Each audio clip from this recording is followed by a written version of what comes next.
Good morning students, कैसे हैं।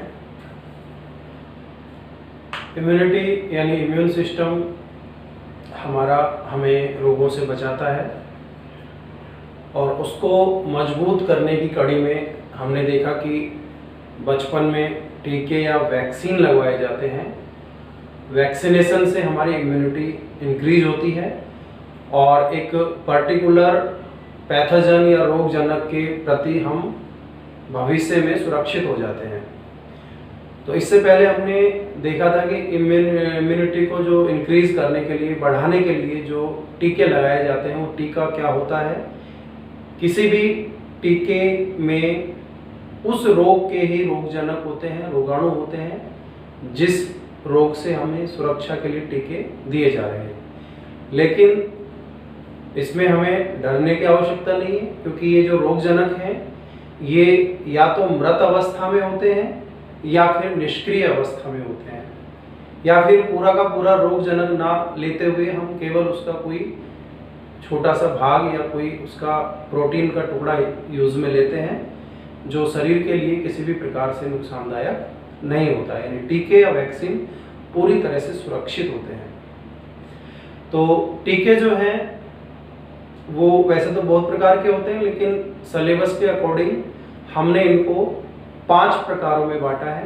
यानी टीके मुख्य रूप से यहाँ हम 5 प्रकार के पढ़ेंगे। सबसे पहले जो टीके हैं जीवित, तनुकृत, दुर्बलीकृत अथवा क्षीण टीके। यानी कि ये जो टीके हैं ये क्षीण यानी कि दुर्बल है। इनमें जो रोगजनक है उसको हमने दुर्बल कर दिया है, उसको कमजोर बना दिया, लेकिन वो जीवित है। ध्यान रखेंगे कि इसमें जीवित रोगाणु को शरीर में प्रवेश करा रहे हैं, लेकिन वो क्षीण अवस्था में है, यानी कमजोर अवस्था में है। दूसरा जो टीका है वो मृत अथवा निष्क्रिय टीके। नाम से पता लग रहा है इसमें रोगाणु मृत अवस्था में है यानी निष्क्रिय अवस्था में है, जो किसी भी प्रकार से शरीर को नुकसान नहीं पहुंचा सकता। तीसरा टीका है आविष टीका। यानी इसमें हम केवल रोगाणु जो है, जो विष उत्पन्न करता है शरीर में, उस विष से हम टीका बना रहे हैं। चौथा है संयुग्मी टीके। इसमें हम जो रोगाणु है उसके आवरण को किसी विशेष वाहक प्रोटीन से जोड़कर उसे हम टीके के रूप में इस्तेमाल कर रहे हैं। अभियांत्रिकी टीके, ये हम एक लेसन जेनेटिक इंजीनियरिंग से रिलेटेड जो लेसन है 14 और 15 लेसन, उनमें हम इसको विस्तार से पढ़ेंगे कि अभियांत्रिकी क्या होती है। अभियांत्रिकी का मतलब होता है कि डीएनए में हेर फेर करके, यानी कि जैसे मान लीजिए इसका डीएनए लिया और किसी दूसरे के डीएनए से जोड़ दिया, तो ये जो इंजीनियरिंग या जो टेक्निक की जा रही है इसको अपन अभियांत्रिकी कहते हैं। तो यहाँ पर जब बड़े पैमाने पर हमें टीके बनाने होंगे, जैसे मान लीजिए कल को कोरोना वायरस का टीका आ जाता है, तो उसको बड़े पैमाने पर बनाने के लिए हम यही टेक्निक काम में ले सकते हैं। जेनेटिक इंजीनियरिंग यानी अभियांत्रिकी टीके, बड़े पैमाने पर हम जब टीके बनाने होंगे तो हम ये वाले टीके काम में ले सकते हैं टेक्निक। तो एक एक करके इनको अपन विस्तार से पढ़ते हैं। जीवित, तनुकृत, दुर्बलीकृत अथवा क्षीण टीके। ये क्षीण टीके, जैसा कि हमने बात की कि ये एक तरह से कमजोर होते हैं। रोगाणुओं को हमने कुछ समय के लिए ऐसे एनवायरनमेंट में, ऐसे वातावरण में रखा जहां उनको पूरी तरह से जो उनके लिए अनुकूल चीजें होती है वो हम नहीं दे रहे हैं, तो वो रोगाणु क्या हो जाते हैं, दुर्बल हो जाते हैं, वो क्षीण हो जाते हैं।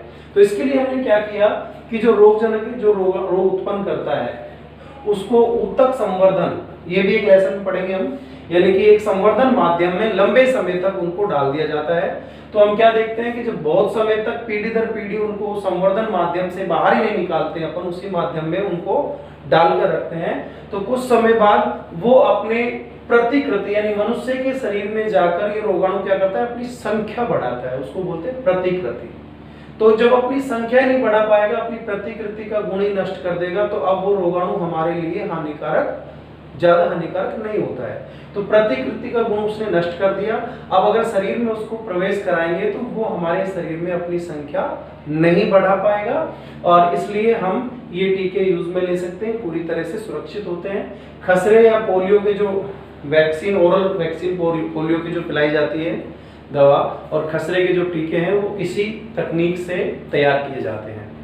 सेकंड है मृत अथवा निष्क्रिय टीके, अभी बात की अपन ने, यानी रोगाणुओं को हमने निष्क्रिय कर दिया, उनको मृत कर दिया है, तो वो टीके हो गए मृत अथवा निष्क्रिय टीके।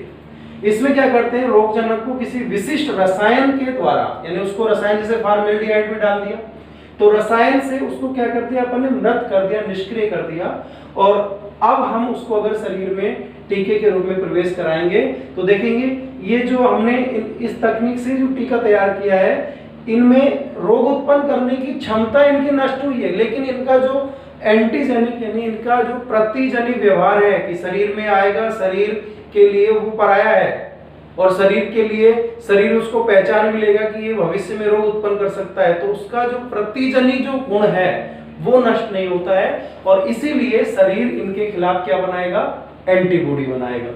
तो जैसे टाइफाइड का टीका, रेबीज का टीका, वो इस तकनीक से तैयार किए जाते हैं। तीसरा है आविस या टॉक्सॉइड टीके।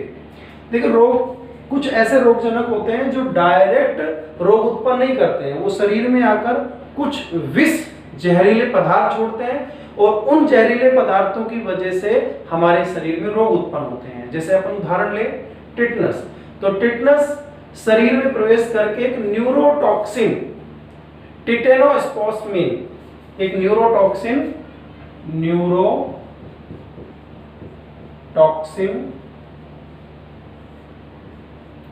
टिटेनोस्पोस्मिन, इसका स्त्रावण करता है। तो न्यूरोटॉक्सिन यानी कि हमारे तंत्रिका तंत्र पर प्रभाव डालता है, तंत्रिका तंत्र में, तो न्यूरोटॉक्सिन जिसका नाम है टिटेनोस्पोस्मिन, इसका स्त्रावण करता है कौन, टिटनस। तो अब अगर अपन इस रसायन को निकालकर, ठीक है, और इस रसायन से अगर अपन टीका बनाएं तो ये वाले टीके हो जाते हैं आविष टीके, यानी कि रोगजनक जो है, पूरे रोगजनक को हम काम में नहीं ले रहे हैं, केवल हम उसके विषैले भाग को निकालकर और उसको टीके के रूप में इस्तेमाल कर रहे हैं।